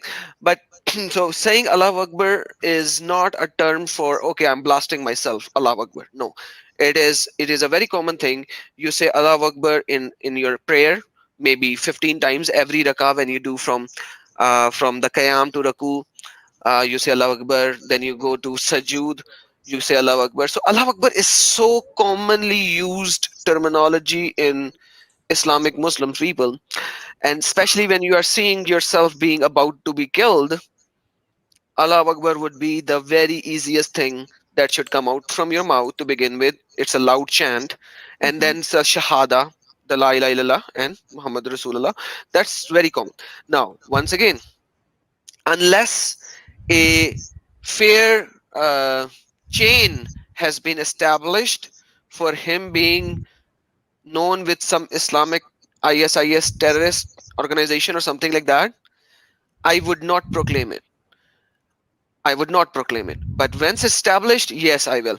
But I would like to clear that dilemma that to all the people who are listening or will listen or watch, saying Allahu Akbar when somebody is being killed or is killing does not associate himself to be a terrorist. But 99% of the time, yes, it does happens like that, but it does not always mean that. That's Okay. I would like to clear. It's just so common terminology. Like I don't think in Christianity there is a common terminology. Hallelujah. Okay, yeah, hallelujah. So everything like we say hallelujah so many times, oftenly without even thinking Or sometimes. amen. Amen. Or amen, yes, or Amen amen. means yes, right? Yes. Exactly. So That's true. it's Allah Akbar is kind of near to that, that it shows the superiority of Allah and something like that. So you cannot always associate it with terrorism. But Okay. Islam is nothing more than a cult, FYI. Oh, I want to Islam, say that as a. Mormon. Yeah, Yeah. Islam, Mormon, JW, all some of these, they are cult. Yeah, exactly. They are cult. Anyway, thank you, Adam. Thank you, sister. Thank you so very Yeah, much. bye. Henry, what would you like to state, buddy?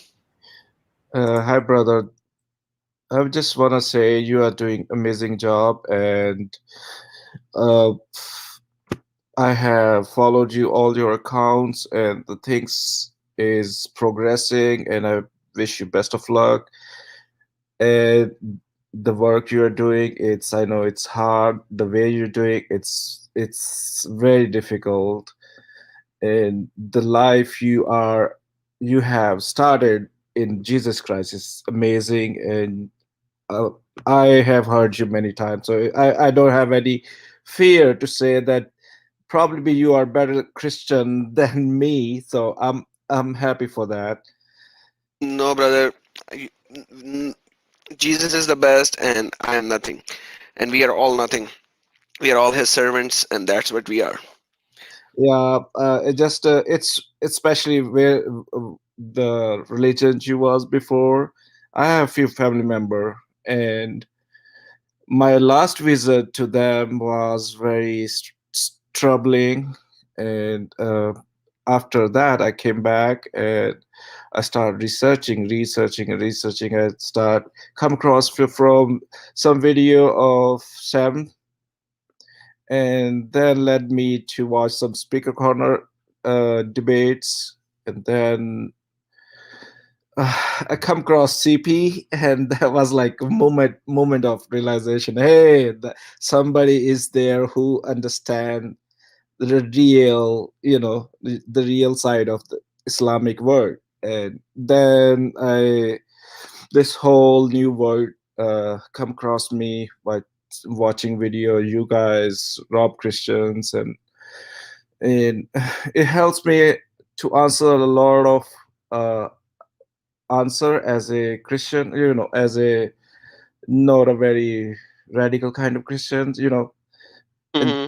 and I would say I'm very that helps me a lot to understand Trinity, to understand the doubts I have about my own faith, and the doubt I have, like my sister become Muslim like last 10 years ago.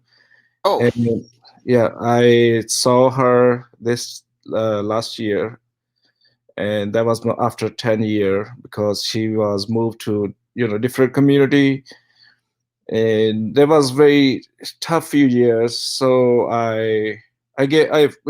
that's how we do. We just move on with the name of Jesus. We forgive people. We forget, and I know some point will come where we will be together and we discuss about these basic things that, and it just not sometimes bothers me that how I start conversation with her, and how it's going to be, but I don't want to uh, make things difficult for her because she is in a living with a Muslim family, you know. hey, Henry, just give me a sec, buddy. Excuse me. Uh, John Doe, there is a link. Forestry can send it again. There is a link. Just click the link, and you will be able to come up live. You don't need a computer science knowledge. You will just have to mute and unmute yourself, and that's it. So come up live instead of just sending comments over there. Okay, that's one thing. Thank you. And Henry, uh, for you, brother, um, I don't think you should expose anything more on that subject matter. But Yep. whenever you have a talk with your sister, you already know my Discord server. Yep. Okay, I do these kind of private chats over there for certain people who doesn't who would not want to come up live. I Hmm. do that over there, so you can bring your sister over there, and Okay. we can go through with the Islamic scriptures, and we can know that further, because obviously there is something that me and your sister would like to have a one-on-one discussion on that. Yeah, So bring her. I was thinking about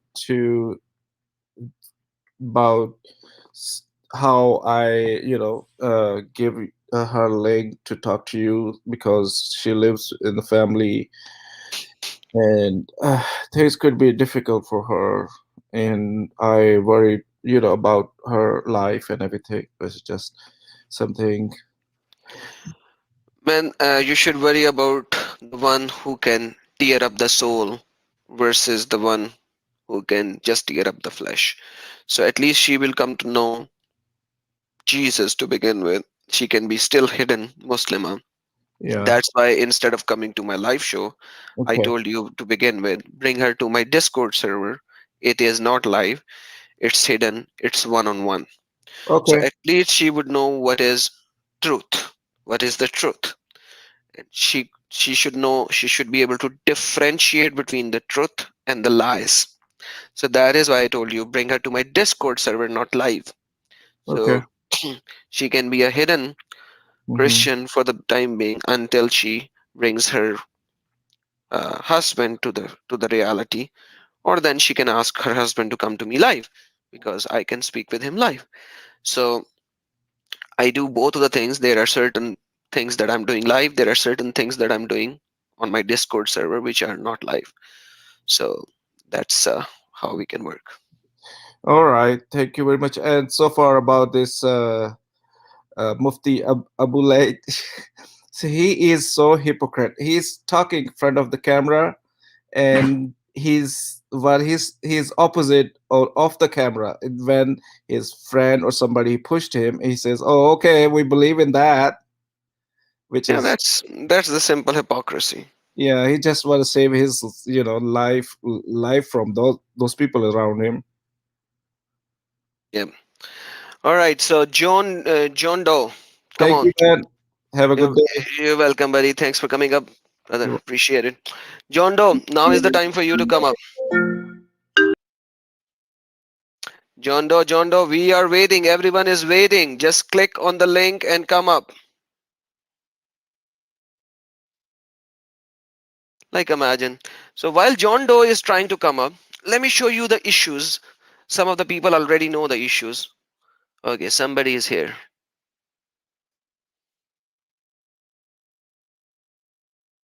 Okay, Sachin Kumar. Okay, whoever you are not going to come up until you change your name and get a better name. I'm not adding you in my live stream with this name. You can hear me already. So I'm kicking you off. Go change your name and come back with the right name. Okay. Some people just don't think that what they are doing.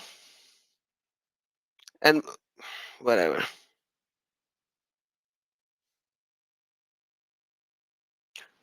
Come on, John. Hurry up, hurry up, hurry up. Okay, so let me, in the meantime, show the issues of the Aharutul or Kira. So when we talk about the Kira, the problem is that the early uh, Qurans does not have any diacritical markings. So when they do not have the diacritical marking, the reading is impossible.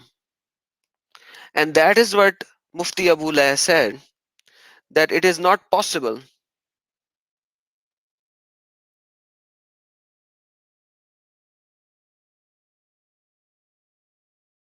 Hey John Doe, your email address will not be shown. It will not be shown to me. It will not be shown to anybody. You just have to click the link. You will be logged in into the server of StreamYard, where neither me nor you can see each other's. Only the name that you would want to type when you come in, that is the name which will shown to me and to everyone. That's it. There is nothing else related to your email or anything which will be shown. So just click the link and come up. It's safe, secure, and that is why I send the link to everyone. So you don't have to be afraid on this topic that your email will be visible, somebody will hack you or anything. It's all secured by StreamYard. So don't worry about it. Okay. So now we will see that here this is the late 9th century Quran. It's called the blue Quran. Okay, because of the blue background. So we will look into this. When we look into this, we realize that the reading is almost impossible for this Quran, right? And when we see this, we come to the realization that when you add dots, you can make anything with the dots. Okay, and a, a very easy example would be, let me give you a very easy example. It's so easy to do it on paintbrush. John Doe, I'm still waiting. Don't make me wait too much.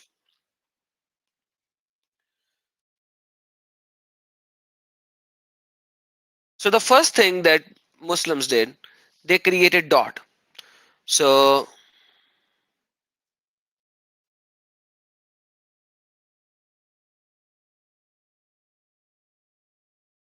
what does that means? The thing that, oh, I can't, I'm not even showing my screen. Sorry guys, sometimes I just mess up a little. Okay. The people who can read Arabic, what have I written over here? What is this? So right now you cannot read it. But if I put the dots, you can read it. Now this becomes ta'lamun, right? This becomes ta'lamun. Now you can read the right side. Now what if instead of two dots below, I make two dots here? It becomes ya'lamun. It becomes ya'lamun. Now the difference is, no, like this is how easy it is to see. Let me show you. Hold on, let me show you. Uh la la la la la la la la la la. This is, so when the first time dots were created, you will see this issue. And in the Hafs version of Quran,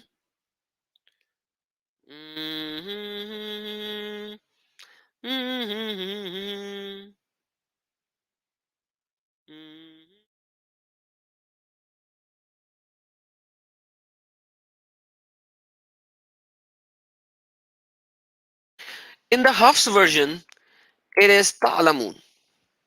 Okay, in the Warsh version, it is ya'lamun. It's sorry, it is taqilun and yaqilun. That's another word. Hold on, let me get you ta'lamun and ya'lamun. My bad, man. Me do mistakes sometimes as well. Rather, I do mistakes a lot of times. Where is the ta'lamun or ya'lamun?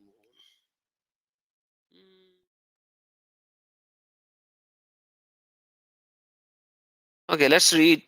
Let's read another one.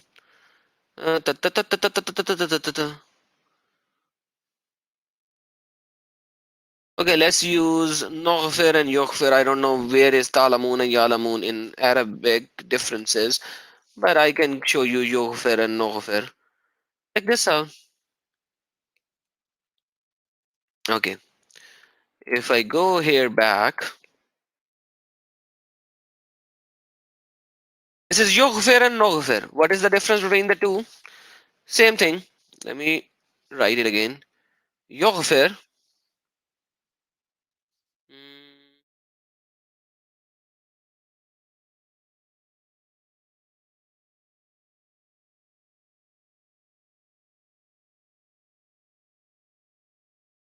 Yoghfir versus Noghfir.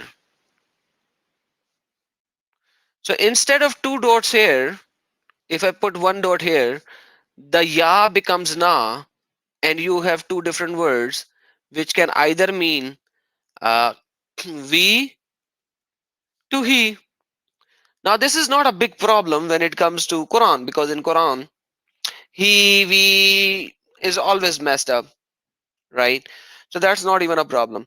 What is a big problem is, let me show you another big problem, which is even more dramatic, because it has nothing to do with the dots.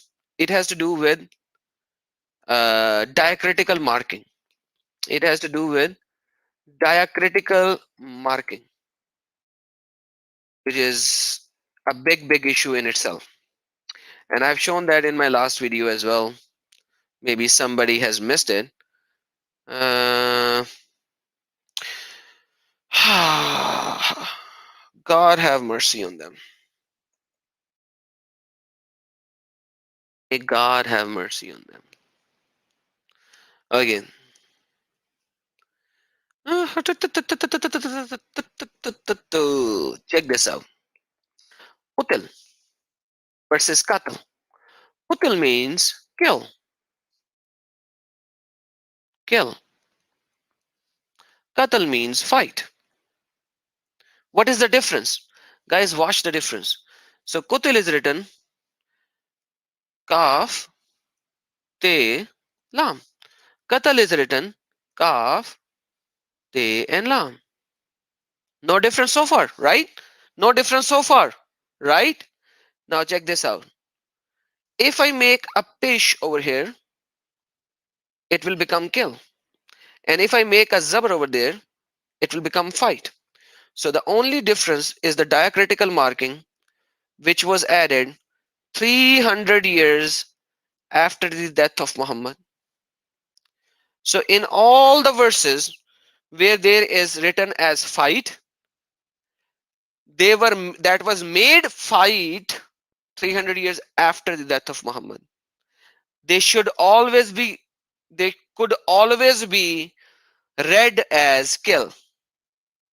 They could always be read as kill.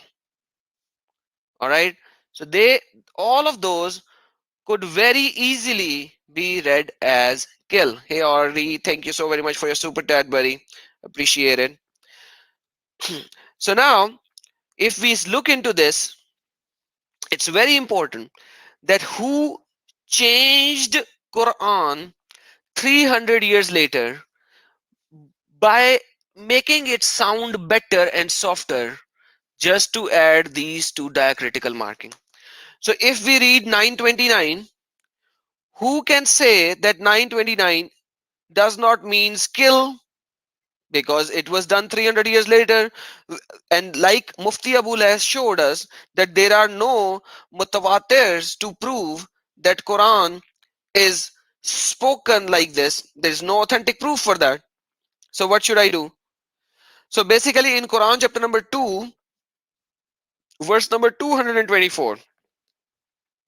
So Quran 2:224, where it says fight, right? 244, sorry. Quran chapter 2, verse number 244, where they translate as Waqatilu fi sabilillah, fight in the way of Allah. Why can, so who can say that it was fight in the way of Allah and it was not kill in the way of Allah?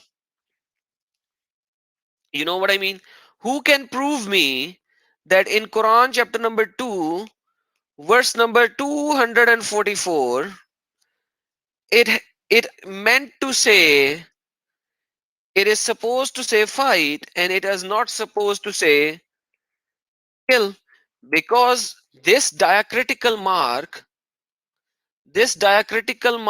that makes this diacritical mark, this line, instead of writing it with a round thing begin, this line was added 300 years later. This line was added 300 years later. Who can prove me that this line was supposed to be this line and not the line that I draw in green? You see the problem? Do you guys see the problem? Because if we look at Quran chapter number 3 verse number 151, it already says cast terror into their hearts, right? So, and then we read Quran chapter number 4 verse number 89. Let me just get that as well, right?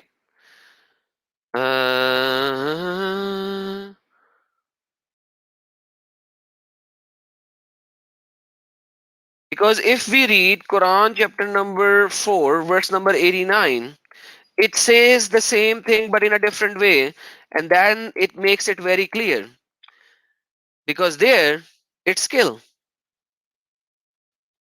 There it is skill, because it says this. There you go.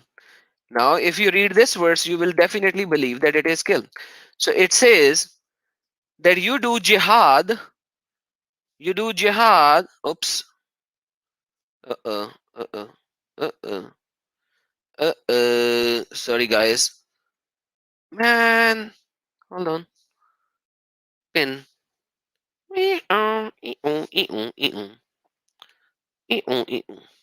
Okay.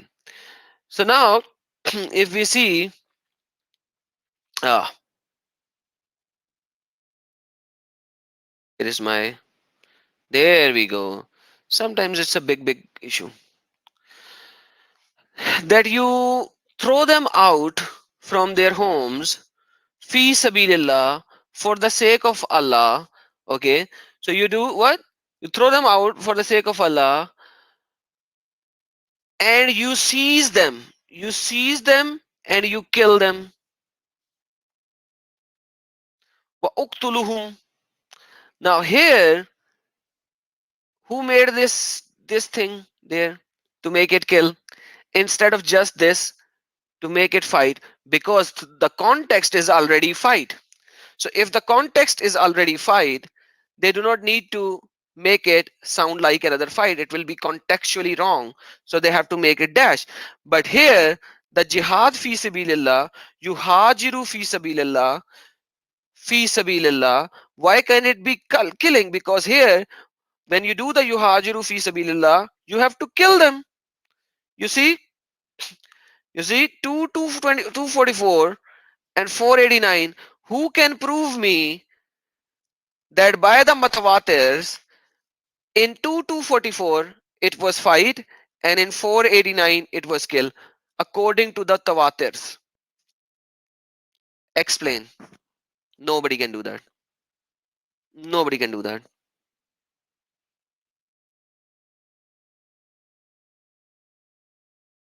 Nobody can do that.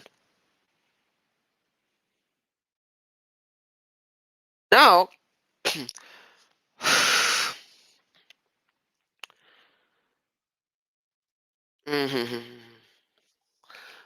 we see 9, chapter number 9, verse number 123. Okay? Chapter number 9, verse number 123. Once again, we see the beautification of this thing. What do we see? Let me bring up that over here as well. 923. This is 923. Okay. Here once again, they added a dash on the top, making it sound like a fight. Ya ayyuhallazina amanu qatilu. Fight. So once again, who in the world of Islamic history can prove me that there should be a dash here, not this kind of a dash? So here you have kill, here you have fight, here you have another kill, which actually means kill, because ya ayyuhallazina amanu qatilu, no, kutilu, kutilul lazina, kill them. Kill who? Kill who? Kill who are near you, and let them find harshness in you. Harshness in you. Because in 489 it's saying the same thing. Because they are disbeliever and know that Allah is with the righteous. So now that's the basic issue, that 300 to 350 years later they added these dashes and these diacritical markings. 200 years later they added the dots.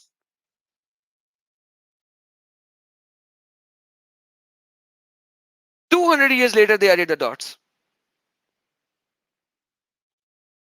And 300 years later they are adding the dashes. So what can you do about that? Nothing. Nothing. John Doe, why are you still sending comments rather than coming up? Hmm?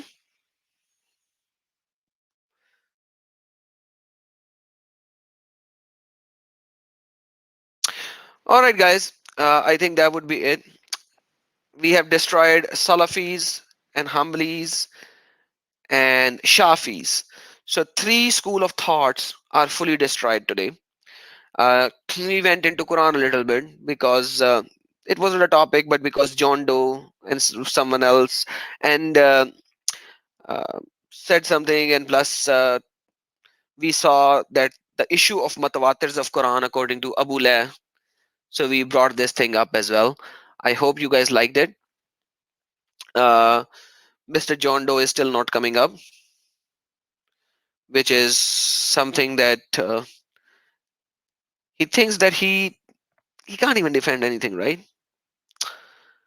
Uh, when the problem is, where is the manuscript? Where is the early manuscript? There was no early manuscript, and the earliest manuscript that we have are like this, which doesn't have dots, which doesn't have diacritical marking. So who is adding the diacritical marking 350 years later after the death of Muhammad? When are you adding dots? 200 years later after the death of Muhammad. So dots are added later. You can make it Nokhfir, you can make it Yokfir, you can make it Talamun, you can make it Yalamun, you can make Kulbuhum, you can make Kilibuhum, you can make a dog, or you can make an angel. So it's just so stupid that Muslims are actually saying anything which has to do with preservation of Quran. But they are forced to say that. They are forced to say that. Why are they forced to say that? Because Quran gave them a stupid promise. Indeed, inna nahnu nazzalna zikra wa inna lahu lahafizun. Because Quran gave them a stupid statement that now they have to say what they are saying. This is the problem. The problem is Muhammad in his ignorance stated this, that Allah said this. There you go. I'm putting it here on top. Muhammad in his ignorance stated this. Inna nahnu nazzalna zikra wa inna lahu lahafizun. And according to Muhammad, this is what Allah said. Indeed, we have sent down the message and we will be its guardian. Now, if Quran is not preserved, then basically Quran is wrong and there is no Allah.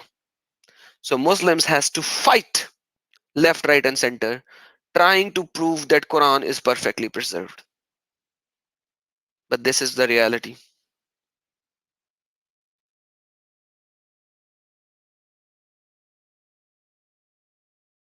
Yep. Thank you. That's what John Doe is.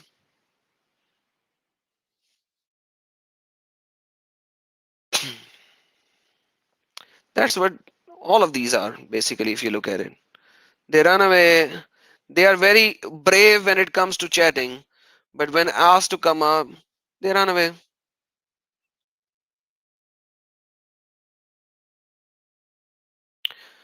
So now, this is the reality of the situation. And we have, I have just shown you in the last 15 minutes, like I've shown you that this is how crazy it is to say that Quran is perfectly preserved, because nobody can do that. Even Abu Layth is saying that there is no matawatirs on that. There is no authentic writings on that. You are thinking about the word of mouth, which is wrong and stupid to say to begin with. So with that, I'm going to end my stream because I think it's more than enough for today, and we already know Jesus is risen. Jesus is risen, and because this is the month where uh, in a few days we are going to have uh, the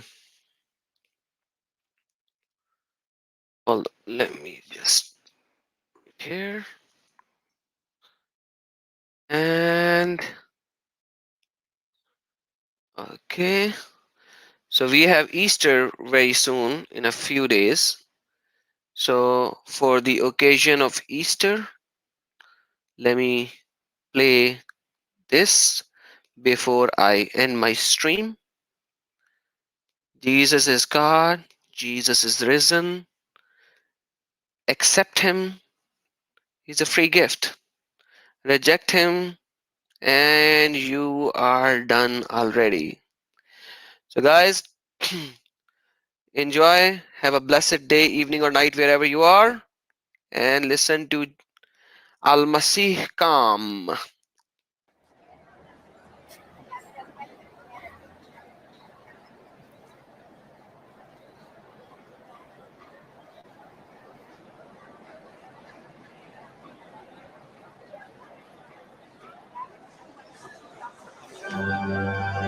هذا هو اليوم الذي صنعه الرب فلنفرح ولنتهلل به. المسيح قام من بين الأموات ووطئ الموت بالموت ووهب الحياة للذين في القبور. المسيح قام من بين الأموات ووطئ الموت بالموت ووهب الحياة للذين في القبور. المسيح قام من بين الأموات ووطئ الموت بالموت ووهب الحياة للذين في القبور.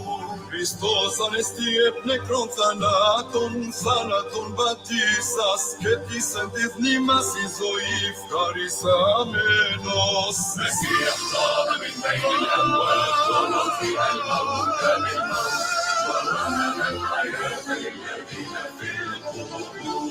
المسيح قام من بين الأموات ووطئ الموت بالموت ووهب الحياة للذين في القبور. المسيح قام.